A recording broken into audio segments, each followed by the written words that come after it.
जय जिनेन्द्र शाह। सब्जेक्ट है परमात्मा कौन और सृष्टि के कर्ता कौन।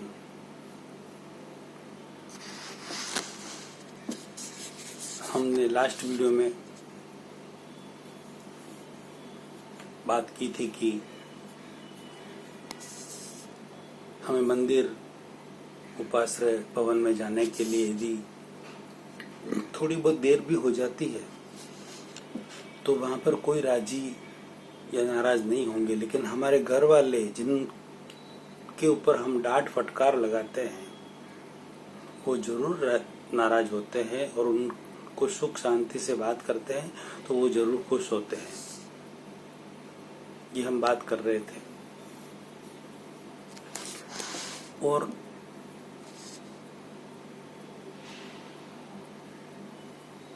ये भी हम समझ रहे थे कि जिनको हम डांट फटकार लगाते हैं, कषाय करते हैं, बबूल का बीज एक बोते हैं और कांटे कितने ऊपर होते हैं ये पता है आपको।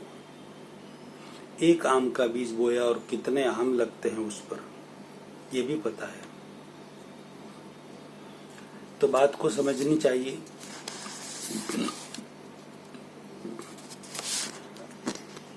आगे बढ़ते हैं। मंदिर में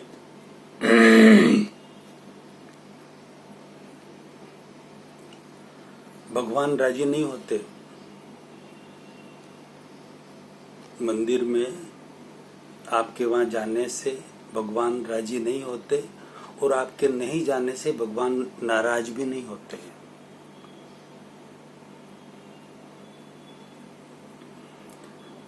आपके 10-15 मिनट लेट हो जाने से भी कोई फर्क नहीं पड़ता, क्योंकि उनमें राग द्वेष नहीं है। साधु संतों ने भी राग द्वेष कसाय छोड़ने के लिए ही घर संसार छोड़ा है। साधु संतों के भी आप 10-15 मिनट आगे पीछे पहुंच गए, वह भी आपसे कोई नाराज नहीं होंगे, और यदि मन में नाराज भी हो जाए तो भी वह समता संभाव रखेंगे। इसलिए आपको अपने घर वालों को, खुद के परिवार के मेंबरों को सबसे पहले संभालना है। वो आपसे 100% खुश रहना चाहिए, तभी जाकर आपका उद्धार होगा। पूरी दुनिया को नहीं जीतना, सिर्फ अपने घर को जीतना है, अपने घर के परिवार के मेंबरों को जीतना है। कहते हैं ना, 4 गति 84 लाख जीवियों से क्षमा याचना करता हूँ। अरे भाई, 4 गति और 84 लाख जीवियों के जो जीव है, उन्होंने आप सबका कुछ भी नहीं बिगाड़ा, और आपने भी उनका कुछ भी नहीं बिगाड़ा। आप क्षमा याचना करें, अच्छी बात है। कोई आपके टच में आ गए हैं तो उनका उस दोष से आप मुक्त भी हो सकते हैं, मगर क्षमा याचना हमें हमारे घर के मेंबरों से बार बार करनी है। उनका हम बिगाड़ते भी हैं, हम अच्छा भी करते हैं, तो उनसे क्षमा याचना करनी हमें बहुत जरूरी है। ऐसा नहीं है कि एक बात सिर्फ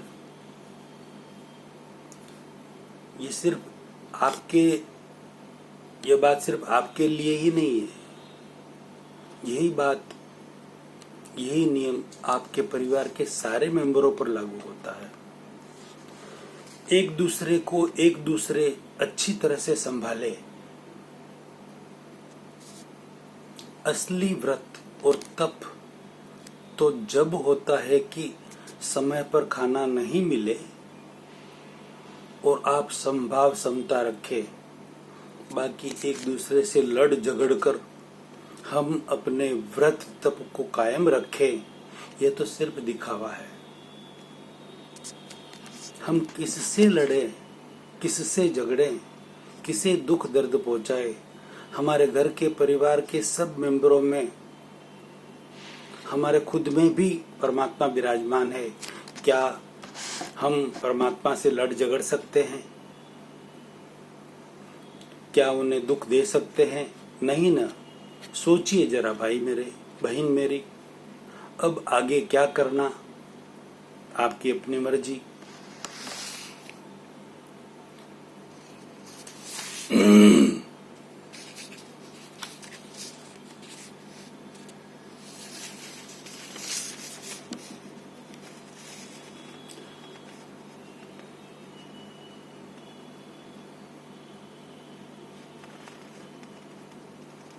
चौबीस कैरेट का प्योर सोना, प्योर गोल्ड है। ज्वेलरी बनने पर किसी में मिलावट थोड़ी ज्यादा हो सकती है या किसी में थोड़ी कम, मगर उस मिलावट को दूर करने पर वह प्योर गोल्ड ही है। उसी तरह हर जीव पर कर्मों का भार किसी पर ज्यादा तो किसी पर कम, बस उन कर्मों की निर्जरा होने पर प्योर सोल, शुद्ध आत्मा परमात्मा ही है वह। बस इतना ही समझना है। भगवान बाहर कहीं नहीं है, आपका खुद का आत्मा ही, आप खुद ही भगवान है। जीव मात्र में भगवान है। और जिन आत्माओं के ऊपर से कर्मों का आवरण कायम कायम के लिए दूर हो गया है, वह सब आत्मा सिद्ध बुद्ध मुक्त हो गए हैं। लोक के अग्रभाग में सिद्ध स्थान में वहां सब सिद्ध भगवान विराजमान है। इनके अलावा लोक में जितने भी आत्मा है वह सब कर्म सहित है। वह भी कर्म रहित होने पर सिद्ध स्थिति में आ जाएंगे। मगर सिद्ध भगवान के आत्मा के और लोक के किसी भी जीव के आत्मा के मूल तत्व में कोई फर्क नहीं है, बिल्कुल फर्क नहीं है।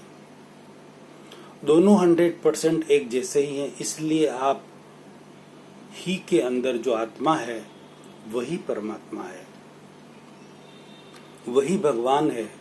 और लोक के सब जीवों में भी जो आत्मा है वही भगवान है। यह हम इन वीडियो में अच्छी तरह से जान चुके हैं कि जीव मात्र में भगवान है। बुरा जो देखन में चला, बुरा न मिलिया कोई, जो दिल खोजा आपका तो खुद से बुरा न कोई। हरि खोजन में चला, हरि बसे हृदय माही, हरि खोजन में चला, हरि बसे हृदय माही, आड़ी त्राटी कपट की ताही दिसत नाही। कबीरदास जी बोले, गुरुदेव मैंने पूरा जग ढूंढ लिया, मुझे कहीं भगवान नहीं मिले। गुरु ने कहा, कबीर भगवान तेरे खुद के अंदर हृदय में ही बैठे हैं, तो तुझे दर्शन करना आता नहीं है। तो भगवान मुझे दर्शन क्यों नहीं होते हैं? गुरु ने कहा कि कपट के कारण। तू कपट छोड़, तुझे दर्शन हो जाएंगे। कपट रूपी दीवार रुकावट डाल रही है।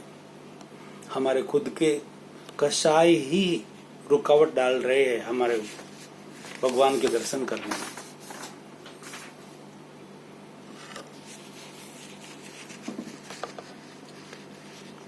भगवान बाहर कहीं नहीं है, भगवान हमारे हृदय में ही है। अब जानते हैं कि भगवान करते क्या है। ये सृष्टि, ये जगत कौन चलाता है? रियल में करता कौन है? उसमें देवी देवताओं का क्या भूमिका है? वो क्या करते हैं? भगवान क्या करते हैं? यह अच्छी तरह से हम समझते हैं। भगवान कौन है, उनके बारे में हमने पिछले वीडियो में विस्तार सहित बात जानी। अब इस सृष्टि का, इस जगत का कर्ता कौन है, उसे अच्छी तरह से जानने का प्रयास करते हैं। तो हमारा जो अहंकार है कर्तापन का, कि मेरे बिना कुछ नहीं हो सकता, सब मैं ही करता हूं और ये सब मैंने ही किया, वह मिट सकता है, 100% मिट सकता है यदि हम समझेंगे तो।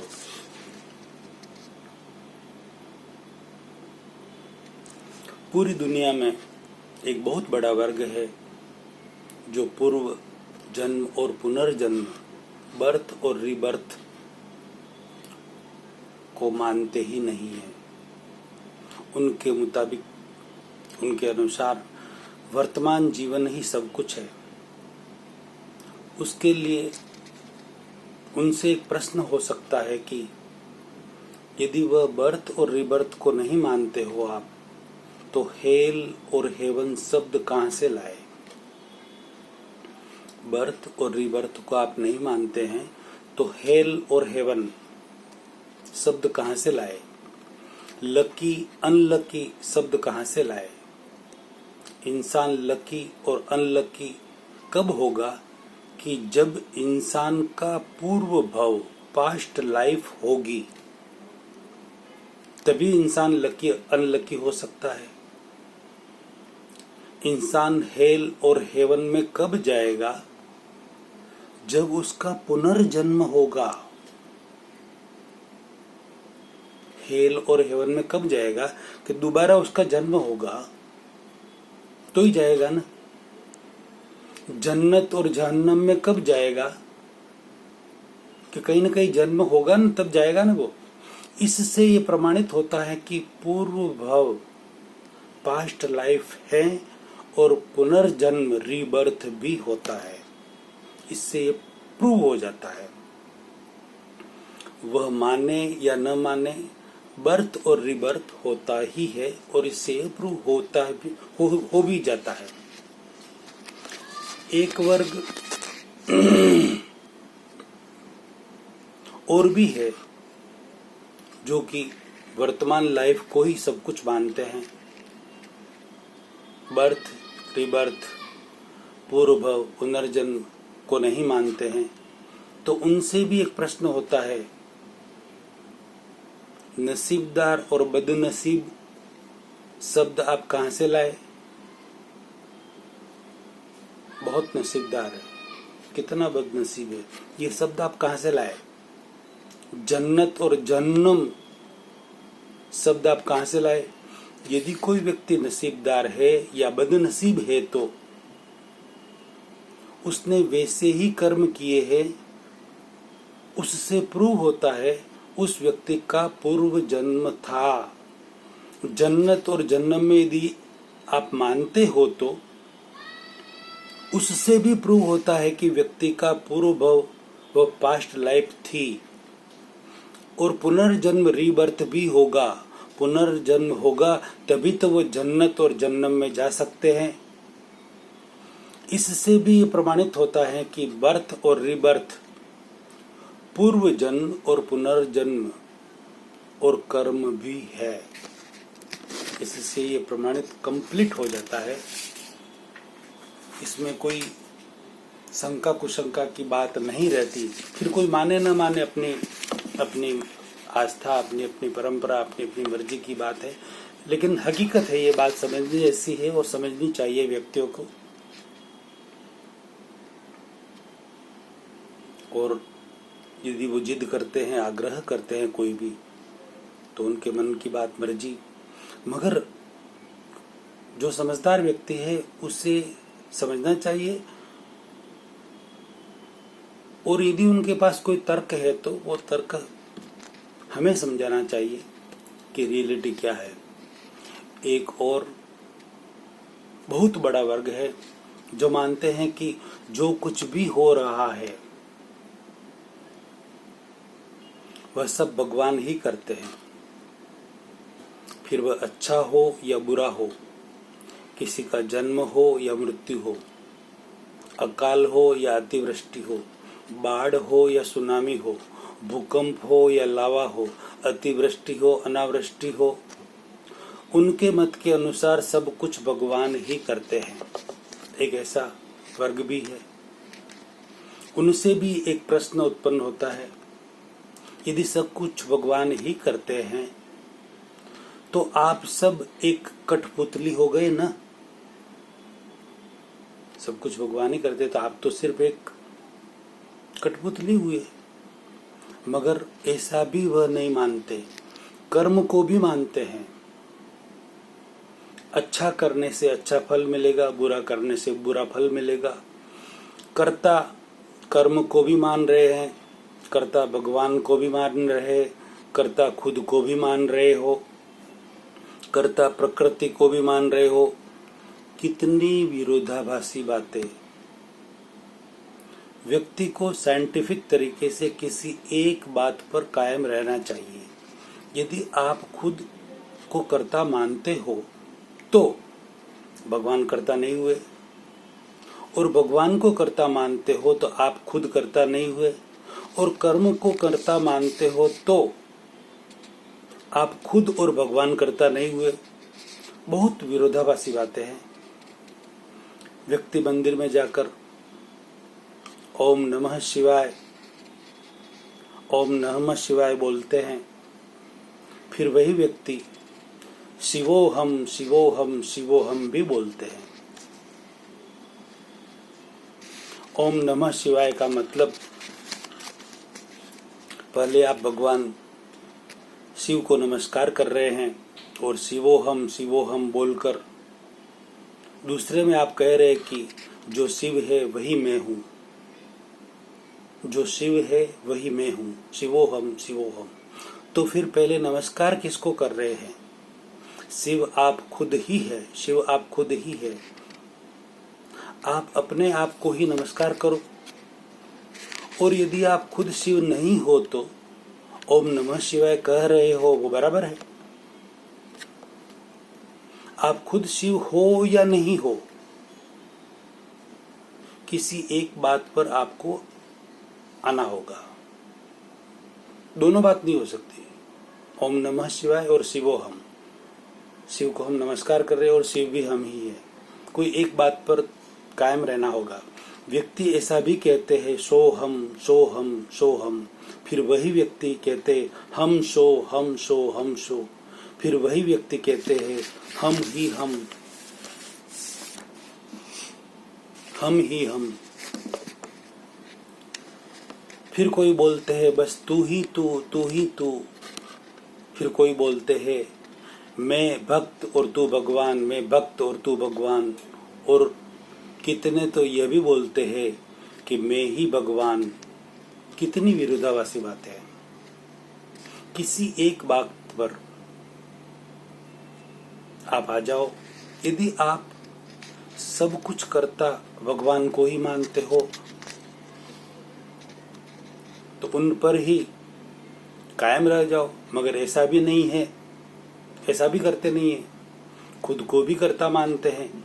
इसलिए बहुत सारे प्रश्न खड़े हो जाते। आखिर कर्ता कौन है? ये जगत कौन चला रहा है? कैसे चल रहा है? क्या नियम है? क्या यूनिवर्सल लॉ है? कोई सिद्धांत तो है या नहीं? मतलब कुछ न कुछ साइंटिफिक सिद्धांत, साइंटिफिक यूनिवर्सल लॉ तो होना चाहिए ना, कि ये सब कैसे चल रहा है, कौन चला रहा है। जो तू जीव खुद तो करता हरि, जो तू जीव तो करता हरि, और जो तू शिव तो बात करी खरी। जो तू जीव तो करता हरि, और जो तू शिव तो बात करी खरी।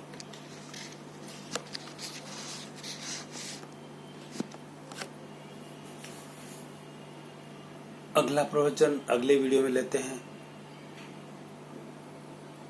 वीडियो कैसा लगा अपनी प्रतिक्रिया जरूर दें, और आप अनुमोदना के पुण्यार्थ